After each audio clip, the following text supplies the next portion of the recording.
किस देश के राजा ने महाकुंभ में लगाई आस्था की डुबकी और ये कौन से धर्म से ताल्लुक रखते हैं? आखिर ऐसी अटकलें क्यों लगाई जा रही है कि इस देश के राजा ने अपना धर्म छोड़ हिंदू धर्म अपना लिया है? और क्या है बौद्ध धर्म और हिंदू धर्म में समानताएं? जानने के लिए वीडियो के आखिर तक बने रहें। चैनल से पहली बार जुड़े हैं तो सब्सक्राइब करना बिल्कुल भी ना भूलें। दोस्तों, ये तो हम सभी जानते हैं कि इस समय महाकुंभ देश दुनिया में अट्रैक्शन का केंद्र बना हुआ है। उससे जुड़ी हुई हर एक अपडेट कोई मिस नहीं करना चाहता। ऐसे में कई नई अपडेट सामने आई हैं, जहां भगवा चोला पहने हुए एक ऐसे व्यक्ति को देखा गया जो देखने में भारतीय नहीं लग रहा है, लेकिन फिर भी योगी आदित्यनाथ के साथ बैठकर इस पूजा अर्चना को कर रहा है, मानो वह हिंदू धर्म का अनुयायी हो। लेकिन ये कौन है और योगी आदित्यनाथ के साथ उनके क्या संबंध हैं? जानने से पहले एक नजर हम आकर्षण का केंद्र बने महाकुंभ पर डाल लेते हैं।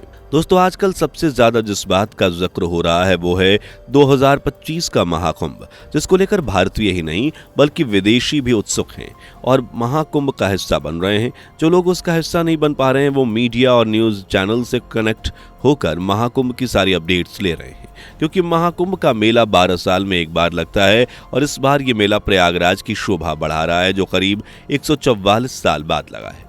यही वजह है जो इसे महाकुंभ कहा जा रहा है। देखा जाए तो ये दुनिया का सबसे बड़ा मेला होता है, जिसमें लाखों करोड़ों की संख्या में श्रद्धालु पहुंचते हैं।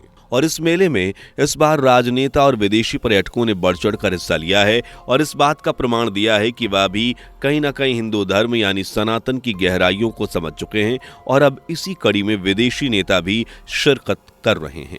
दरअसल हम बात कर रहे हैं भूटान नरेश जिग्मे खेसर नामग्येल वांगचुक की, जो बौद्ध धर्म में आस्था रखते हैं। लेकिन महाकुंभ उन्हें देखकर कोई नहीं कह सकता कि उन्हें हिंदू या सनातन के बारे में कुछ नहीं पता, क्योंकि जिस तरह वह गंगा आरती से लेकर वहां मौजूद साधु संतों के दर्शन कर रहे हैं, उससे ऐसा प्रतीत हो रहा है कि वो कहीं ना कहीं सनातन धर्म में आस्था रखते हैं।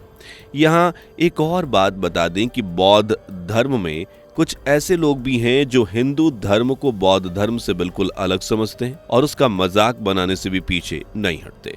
लेकिन भूटान नरेश को देखकर हम यही कहेंगे कि सभी लोगों की सोच एक जैसी नहीं होती। जो लोग धर्म को लेकर अपनी अलग अलग राय देते हैं और अपने धर्म को सर्वोपरि बनाने के लिए दूसरे धर्म का निरादर करते हैं, उन लोगों के लिए भूटान नरेश जिग्मे खेसर नामग्येल वांगचुक का एक जीता जागता उदाहरण है, जिनकी नजर में कोई भी धर्म छोटा बड़ा नहीं, सभी धर्म सर्वोपरि हैं। खैर, वीडियो में आगे बढ़ते हैं और जानते हैं कि भूटान नरेश महाकुंभ में कैसे पहुंचे और यहां पहुंचकर उन्होंने क्या क्या किया। लेकिन उससे पहले वीडियो को लाइक शेयर करके चैनल को सब्सक्राइब और बेल आइकन को प्रेस कर लीजिए। महाकुंभ में देश विदेश से आए लोगों में मिडिल क्लास से लेकर करोड़पति तक शामिल हैं। ऐसे में भूटान के 5वें नरेश जिग्मे खेसर नामग्येल वांगचुक ने भी महाकुंभ में शिरकत की। बता दें कि इस मौके पर उनके साथ सीएम योगी आदित्यनाथ भी मौजूद रहे। दोनों ने साथ में ही संगम में डुबकी लगाकर गंगा मैया में स्नान कर अपनी आस्था और श्रद्धा का परिचय दिया। इस मौके पर भूटान नरेश ने सनातनी रंग पहन रखा था, यानी वह भगवा रंग के कुर्ते में नजर आए, जिसे देखकर पहली नजर में कोई ये नहीं कह सकता कि ये कोई विदेशी हैं। डुबकी लगाने के बाद उन्होंने मां गंगा की आरती कर इस बात का परिचय दिया कि सनातन धर्म उनकी नजर में कितना महान है। गंगा आरती के बाद भूटान नरेश मुख्यमंत्री योगी आदित्यनाथ के साथ अक्षय वट पहुंचे, जहां उन्होंने भगवान की पूजा अर्चना की और उसके बाद दोनों नेताओं ने डिजिटल महाकुंभ एक्सपीरियंस सेंटर का भी दौरा किया। लेकिन महाकुंभ से पहले उन्होंने किस शहर में पहला कदम रखा और किस तरह ये महाकुंभ पहुंचे, चलिए इसके बारे में बात कर लेते हैं। सबसे पहले भूटान नरेश नामग्येल वांगचुक ने भारत की राजधानी लखनऊ में कदम रखा, जहां मुख्यमंत्री योगी आदित्यनाथ ने उनकी गर्मजोशी से स्वागत किया। जिसके बाद मुख्यमंत्री योगी के साथ नामग्येल वांगचुक प्रयागराज पहुंचे और संगम में आस्था की डुबकी लगाई। इस वक्त भूटान नरेश और योगी आदित्यनाथ की खूबसूरत तस्वीर सोशल मीडिया पर खूब वायरल हो रही है। जो तस्वीर सबसे ज्यादा लोगों को अपनी ओर अट्रैक्ट कर रही है वो है भूटान नरेश की तस्वीर, जिसमें वो पक्षियों को दाना खिलाते हुए नजर आ रहे हैं। उन्हें देखकर ऐसा बिल्कुल नहीं लग रहा कि वो कोई हाई प्रोफाइल पर्सनालिटी हैं। वह आम लोगों की तरह ही महाकुंभ का हिस्सा बने हैं और लोगों के साथ बड़े प्रेम से मिले और साथ ही उन्होंने फोटो भी खिंचवाई। ये तस्वीरें उन सोशल मीडिया पर भी पोस्ट हुई हैं। भूटान नरेश की इस छवि को देखकर हर कोई दंग था, क्योंकि इसी भारत में रहने वाले कुछ लोग ऐसे हैं जो बौद्ध धर्म को मानते हैं और सनातन धर्म की आलोचना करते हैं। वैसे देखा जाए तो बौद्ध धर्म और सनातन धर्म दोनों ही एक दूसरे से अलग हैं। यही वजह है कि बौद्ध धर्म को मानने वाले लोग हिंदू धर्म की आलोचना करते हैं।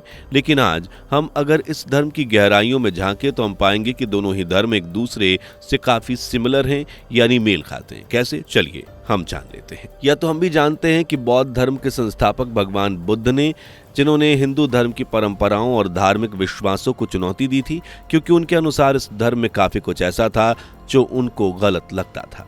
और यही वजह है कि बौद्ध धर्म के लोग सनातन धर्म की परंपराओं और कर्मकांडों की बुराई करते हैं।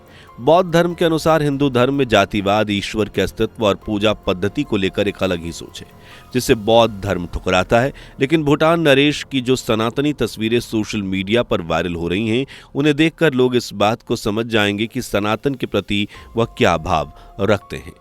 और यह तस्वीर विशेषकर उनके लिए करारा जवाब है जो सनातन धर्म को नहीं मानते, जो बौद्ध धर्म को सनातन धर्म से अलग मानते। चलिए अब उन पहलुओं को भी समझ लेते हैं जिनके मुताबिक हिंदू धर्म और बौद्ध धर्म समान है। सबसे पहले आपको बता दें कि बौद्ध धर्म दुनिया का चौथा सबसे बड़ा धर्म है। दुनिया में लगभग 520 मिलियन लोग बौद्ध धर्म का पालन करते हैं, जो वैश्विक आबादी का लगभग 7% है।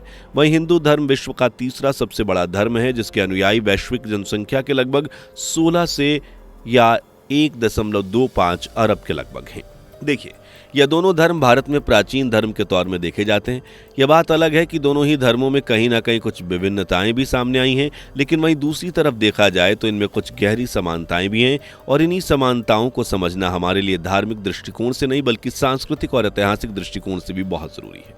दोस्तों, इस बात में कोई दो राय नहीं है कि दोनों ही धर्म, चाहे वो हिंदू हों या बौद्ध, यह एक ही मकसद है, और वो है आध्यात्मिक उन्नति और संसार के दुखों से मुक्ति, जिसे बौद्ध धर्म में मुक्ति और दूसरी तरफ हिंदू धर्म में मोक्ष का नाम दिया गया है, जो जन्म और मृत्यु के चक्र से मुक्ति दिलाता है। ठीक उसी तरह बौद्ध धर्म में इसे निर्वाण का नाम दिया गया है, जो संसार की सभी तकलीफों से छुटकारा पाने का मार्ग है।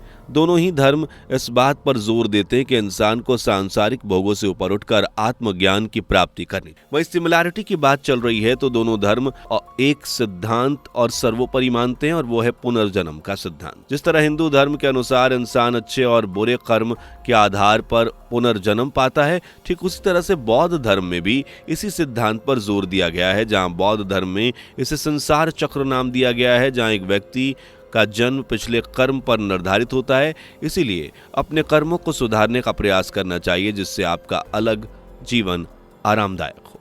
इसके अलावा दोनों धर्म में मेडिटेशन पर जोर दिया गया है। हिंदू धर्म से ध्यान और बौद्ध धर्म से मानसिक शांति का दर्जा देते हैं। दोनों धर्मों में ध्यान का उद्देश्य आत्मज्ञान और आत्मविकास की दिशा में आगे बढ़ना है।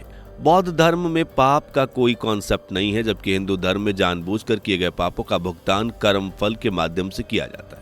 जिस तरह बौद्ध और हिंदू धर्म में समानताएं हैं, इस तरह कुछ विभिन्नताएं भी देखने को मिलती हैं। जिस तरह हिंदू धर्म में ईश्वर की भक्ति पर जोर दिया गया, वहीं बौद्ध धर्म में ईश्वर की पूजा का अभाव है। लेकिन फिर भी दोनों धर्मों में जीवन, सत्य और मोक्ष की ओर बढ़ने का सिद्धांत बताया गया है। वैसे अगर हम इंसान इन सिद्धांतों को समझ सके तो हम न केवल धार्मिक बल्कि सांस्कृतिक समन्वय भी बढ़ा सकते हैं। आज की वीडियो में बस इतना ही। आपको आज का वीडियो कैसा लगा कमेंट करके बताइएगा। इस वीडियो को लाइक शेयर भी कीजिएगा, जिससे ज़्यादा से ज़्यादा लोग महाकुंभ की अपडेट से रूबरू हो सकें। मिलते हैं अगली वीडियो में, तब तक के लिए बाय बाय। दोस्तों, आपको स्क्रीन पर 2 और वीडियोस दिखाई दे रही हैं, जिसे देखने के लिए स्क्रीन पर क्लिक करें।